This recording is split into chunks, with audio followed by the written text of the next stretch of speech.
Back from Once Upon a Time. This is episode 7 of season 5. Very excited to carry on. Last episode we got a lot of backstory with Merida and Belle, the fact that those two had kind of spent a bit of time together in the past. A cool kind of sequel-esque type of thing to the movie Brave, which was really fun.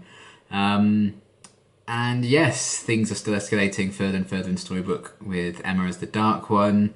It seems she got to Merlin somehow, so he's kind of out of the picture. But he did mention Nimue could be someone to go to for help, so I imagine we're going to be focusing on that in this one, perhaps. That'd be cool. Either way, I'm very intrigued to see how this story arc's going to continue to develop, so let's get into the next one. But if you don't want any... Well... Oh, it's all good. Oh, I got all the dust in there now. Yeah. It'd be horrible to drink.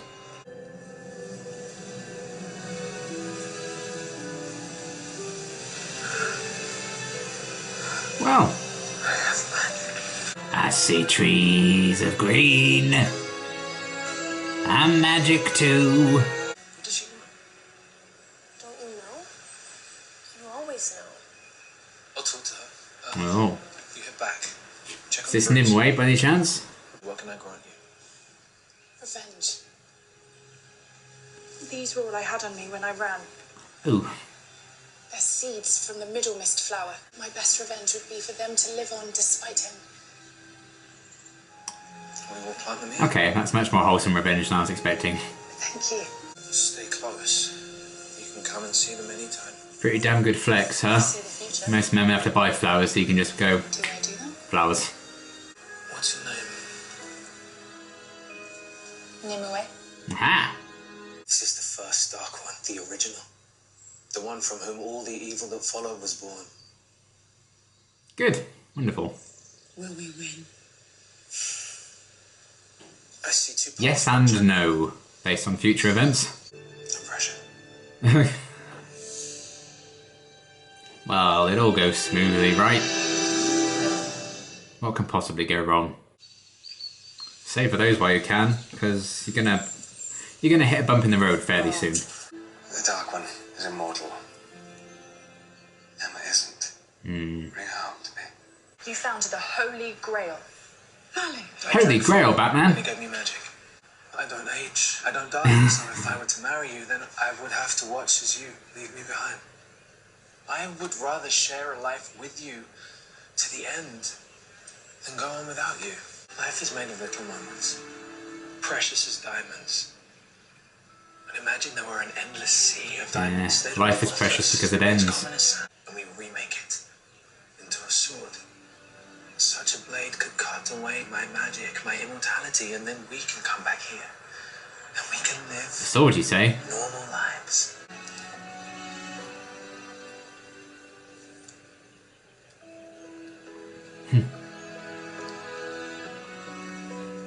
Not quite gold, is it? For you. Okay, never mind. You need to sneak in so quietly. No one knows you're there. How? Hang glider? Oh, giant slingshot. If Sarcastic would let me speak, I'd tell you that I wasn't a rebel. Sarcastic. During those days in the... Mary Margaret, how do you feel about guard duty? Oh, I'd be delighted. Shaq, have plenty of pregnancy tips. Good Lord. Snake! Oh.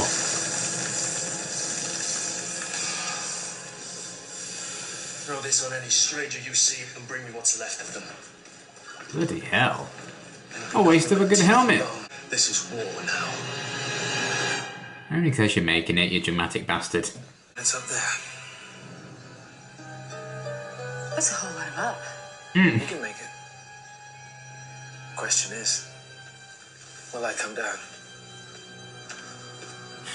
Life and soul the party, this guy.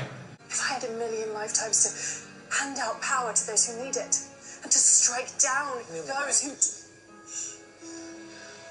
It's been decided. Don't think it has. I don't know if I trust her with it. If he would give her immortality and she still kind of wants it, the Dark One could, if she maybe became it.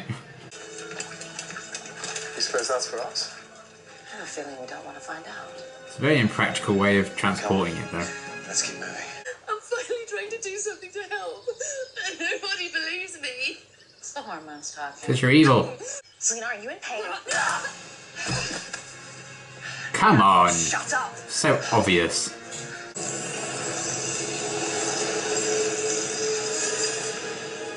There it is. That's cool that it's made from the Holy Grail. I like that. Hello.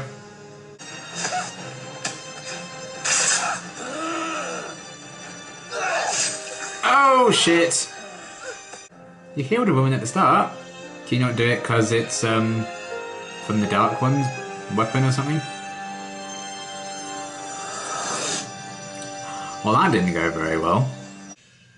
Is it safe? Of course not. Your power is totally unchecked, and I just handed you the power to kill me. That's cool. That Gorgon. I said it!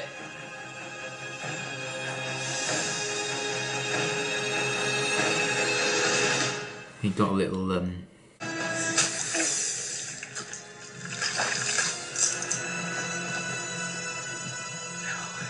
Oh! I drank from the Grail. You didn't tell me what it feels Thought she was going to do be something. strong, Merlin, to be immortal. Cemetery Revenge being about seeds.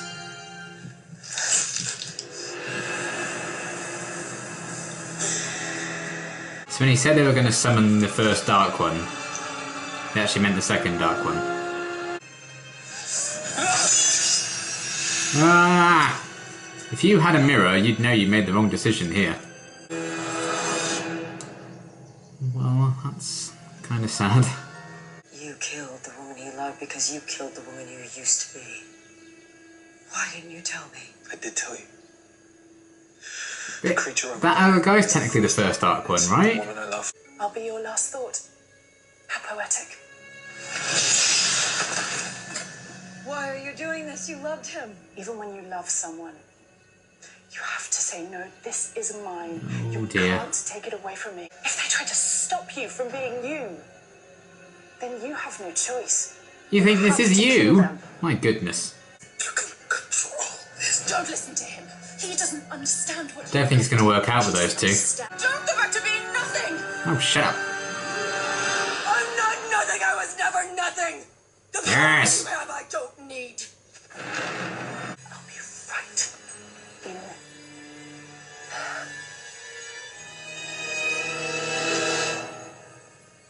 Well, bye. It all goes wrong. Ah. It's easier to live with the darkness if you can dress it up as vengeance. You could have not talked to her in the first place. No, my boy, no. Never think that. Even now, I would live through it again. Life is made of moments. Better to have loved and lost than never to have loved at all. Snake! You could have protection charms. Tell your timbers to stop shivering, pirate. Nothing in here can hurt us. Hi, guys. Hell no. Very murderous! You heard her! No, don't, the baby! God damn You it. treated me fairly for once. Maybe I wouldn't turn on you. Yes, you would. You have But I every enjoyed reason to be the treated the way you were. Here we Ugh. are. I mean, the Artie here may have a shorter sword than a man would like, but it can control the world's greatest wizard. Oh His plan, I no. like it. Happy to help. I am so sorry I wasn't there to guide you, Arthur. This isn't the man you were supposed to be. Oh, I am exactly What you made me. You told me legend would speak of the great King Arthur using Excalibur to strike darkness from the realm. Tell me how this was not a lie! because She can do that now. you're a part of doing it right now. A part of it. Make them leave.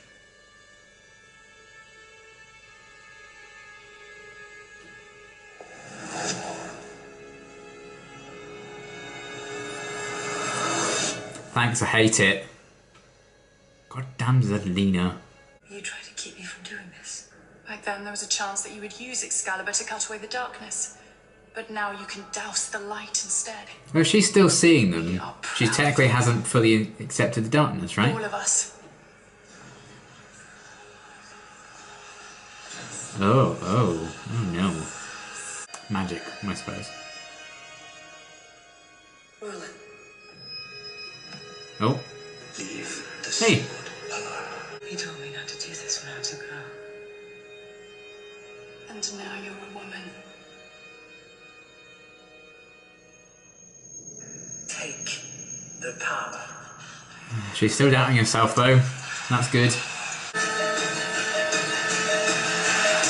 It's got a whole episode to grab a sword. My goodness. Okay, that was a really great episode. Probably one of my favourites of the season so far. Really enjoyed the backstory we're getting with Merlin and Nimue. I'm kind of seeing exactly how the Dark One technically killed her. And the fact that she actually became the Dark One as well. And I still don't get why they call her the first Dark One in the original one. Like, sure, she's the second, because she killed the first one and then took over the name. I'm not quite sure how that worked. That they just seemed to gloss over that point when she was clearly the second one. But I'm sure there's something I've missed probably. So if that's the case, do let me know. Because that seemed weird that it was like, oh, she's the first Dark One. I'm like, well, no, because there was that guy before her. So that confused me. But maybe I missed something, I don't know. Either way, I enjoyed seeing where that relationship started and seeing them fall for each other. Merlin's struggle, whether or not he should tell her that he's immortal or not, and that he's never going to age or die, and there's obviously forces outside of his control have a say in that. And his quest then to cease immortality so he can age and grow old and die with her, which is a very nice sentiment. I do feel like living forever would be more of a curse than anything. So it's always fun to see that explored a bit when they can in fiction. I think Shadowhunters did that concept very well as well with Magnus as a character. And it's a very compelling story, I think. So I like that Once Upon a Time could do it with Merlin and Nimue's story as well.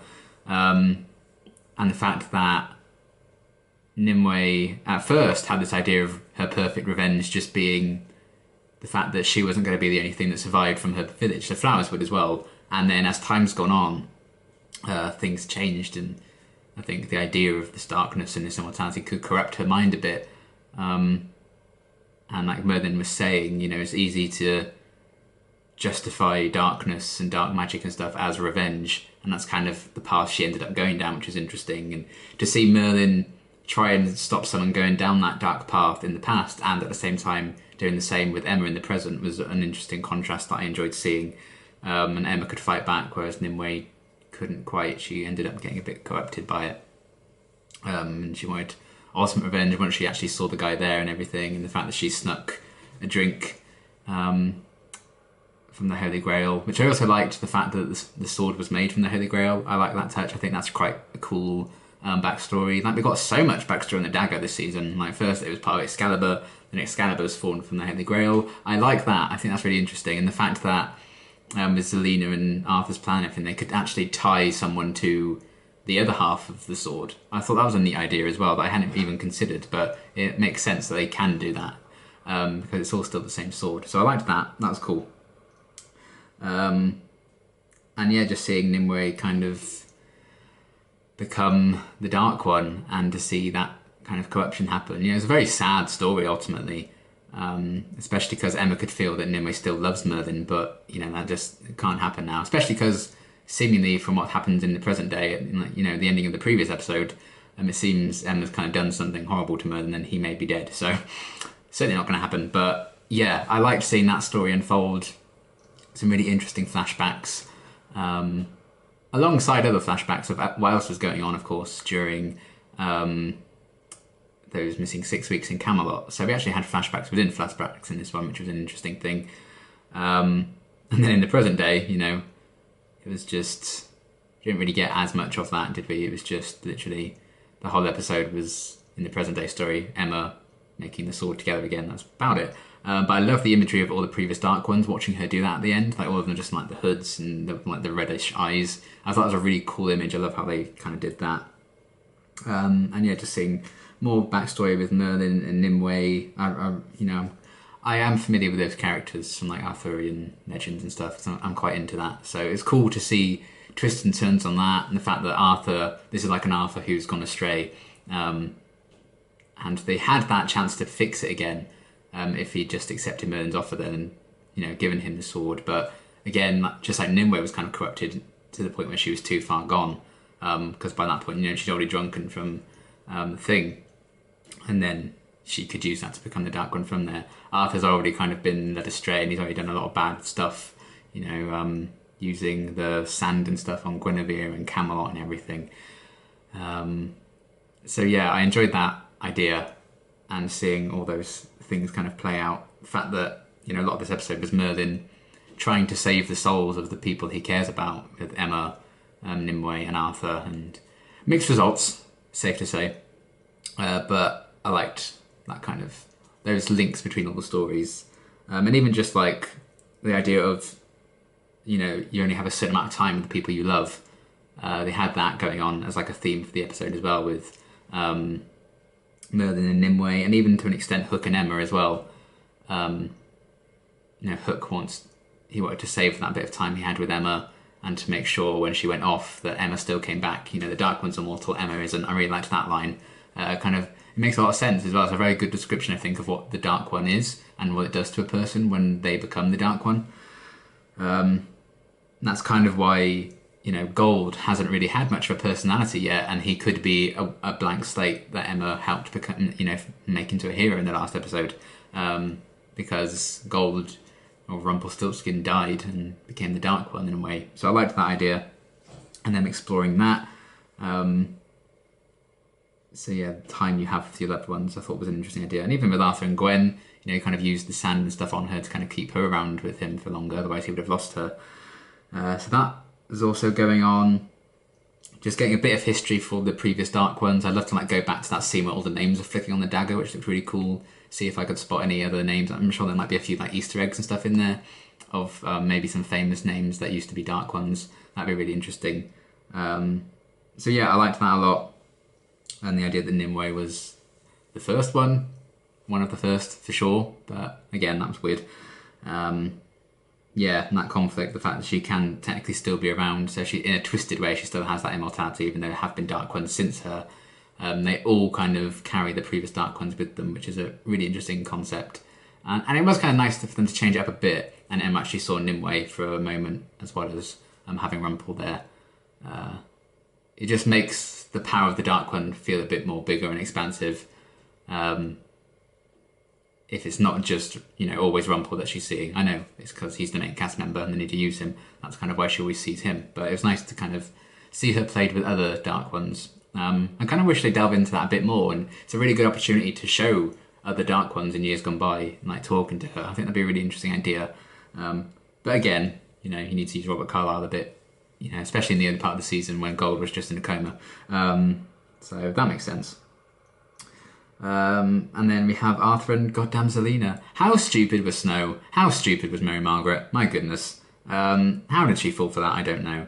I guess because she's concerned about the baby or whatever. But she spent that whole episode being dead set on how Zelina was, and Zelina was so out of character on what she was doing then. She was absolutely fine before she was left on her own with her. Surely she would have known, that's clearly a plot. It's I feel like that was a bit of a stretch just so they can make the plot happen, but it is what it is. But yeah, tricky one, that Zelina, and she just has that irritating quality that she always plays the victim, even though she deserved everything she's gotten. She had a very unfair start to life, don't get me wrong, but things she's done since then, the manipulations and stuff like that, she needs to pay for those things and, redeem yourself or get in jail, goddammit. And she just wants to be the victim all the time. It's very frustrating quality, but it's a quality I think a lot of people have, so it's very timely, still a very relevant kind of character to have around, shifting loyalties and stuff. I feel like she may not necessarily pick a side. I don't know, she's like, oh yeah, I'm Team Arthur all the way. I feel like she's just Team Zelina all the way. And, whoever she sides with that will best benefit her is the one she'll go with. Which is an interesting character to have around. And they're still going to need to have her give birth and stuff, which is going to be another complication altogether. And the fact that Robin needed to defend her a bit and make sure she wasn't harmed because she's carrying his kid, which is already a bit of a disturbing thing, how that all came about. So lots of complications with that. But yeah, Zelena is basically still Zelena. We're not very shocked by that. Caused a bit of conflict there. Still, you know, I feel like we must be a decent way into the 6 weeks in Camelot now. So exactly what is still going to happen to Emma, like makes her fully become the Dark One, and what they apparently do that she hated them all for, except for Henry, saying they all let her down. Looking forward to still seeing a bit of that and exactly what went down there, and how they all got back to Camelot and it. Not back to Camelot, back to Storybrooke and everything. So yeah, that was all cool, seeing Zelena and Arthur just be little shits, as they probably always will be. Who knows? Maybe, you know, having a kid will really change Zelena, but my goodness. Leopard is not changing their spots right now. And she's just... just wants... She went pregnant, strangle her. But again, it's a good way of, you know, raising the stakes, putting some tension into scenes. Especially because it's always tough with flashbacks. You know, you have that scene where Merlin's trying to drink from the cup, the grail, when his friend's just died. I'm like, well, we know he's going to survive because it's a flashback, and we kind of know he gets his powers and stuff like that, and he's going to live up to at least a certain point. So having a show like Once Upon a Time so heavily rely on flashbacks is always dangerous, because so much of the tension is going to be robbed away because you know where people end up in the present day. So you're like, oh, I know they survive, I know they're probably going to die. You know, Nimue's not out and about in a minute, so if something, you know, something clearly goes wrong with that. But the fact that they can still throw in curveballs like what they did with Arthur as a character in the flashbacks, and Zelena still being a bit of a bitch, that can change it up, and you're like, oh wow, you know, still, even though you know where things may end up, it still goes in unexpected directions in terms of the building blocks of the plot. So I really do enjoy, you know, their use of Arthur and Zelena, and the idea that they've painted Arthur as he was destined to be this great man and everything, like Merlin said, but because Merlin wasn't around and for all these outside influences, he didn't quite become, at least this version of Arthur, didn't become the one from the legends. I really like that idea, and Arthur kind of led astray. So that was really fun and really cool as well. A different kind of portrayal that I am quite into. So yeah, overall, another really great episode. Definitely one of my favourites of the season so far, I think. Really loved the flashbacks with Merlin and Nimue, seeing that story unfold, her becoming the Dark One, Emma fighting that off momentarily. We know obviously it's all going to go wrong at some point, but we still don't quite know how, so that mystery continues. The idea of like limiting time with your loved ones and savouring that time, immortality versus mortality, everything they had going on with those themes I thought was really interesting and very well done. Arthur and Zelena, while they're absolute shits and I can't stand them, they are providing some tension and some curveballs to, you know, flashbacks where we kind of know where they need to end up going. So that's always a lot of fun. And to get more of the history of, you know, Excalibur, therefore the dagger, all the previous Dark Ones, getting a glimpse of that, just making that lore a bit more expanded. Really, really well done, really cool stuff. So yeah, great episode. Looking forward to seeing what's going to be happening next now that Emma in present day has kind of put the sword back together. We have had a few episodes now, it's been so many flashbacks, and then we've advanced the story like that little tiny bit in the present day, but hopefully that'll balance out again eventually once the story in Camelot's been told. That being said, this really, I felt like I really like this episode so much is because it felt like lots was actually happening in this one. It felt like, okay, this is what they were trying to do with this. This is where they are heading now. You know, not that stuff hasn't happened in previous episodes, but this was like, oh god, everything's going wrong all at once. So yeah, I'm excited to see where they take this now. But fantastic episode, really loved it. Can't wait to see what's going to be happening next. And until my next reaction, thanks for watching.